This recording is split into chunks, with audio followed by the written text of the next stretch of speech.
जवानी तोहर भइल बा जवानी तोहर बुरही जलेबी केहू कहे सोना त केहू कहे देवी गठल बॉडी तोहर झोल हो जाई धन कुटावा मारी त सीधे होल हो जाई गौचारी मारी त सीधे होल हो जाई चुपचाप रह पहिले पियल कर दूध हो छूटे छरी हाथ बाड़ करे खातिर जुद हो कदी ही छूट त लटक जाइबा ए बाबू एके फायरिंग में छटक जाइबा ए बाबू एके फायरिंग में छटक जाइबा एटीआर म्यूजिक बाय सखवा डीजे अरमान आगापुर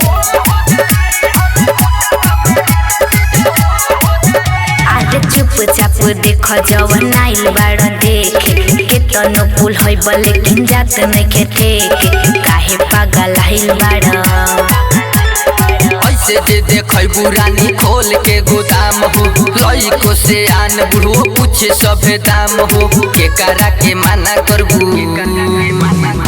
लाम ढोढ़ी बा तोहर धोल हो जाई धन कुटावा मारी त सीधे होल हो जाई गौचारी मारी त सीधे होल हो जाई मिक्स बाय कोलू एसोरिया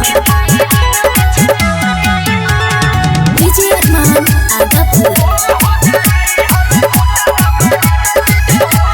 राइटर छोटे लाल जी तू धर जन जबरे छोड़ द कलाई मोरा हट होने कगरे काहे कोरा धर तार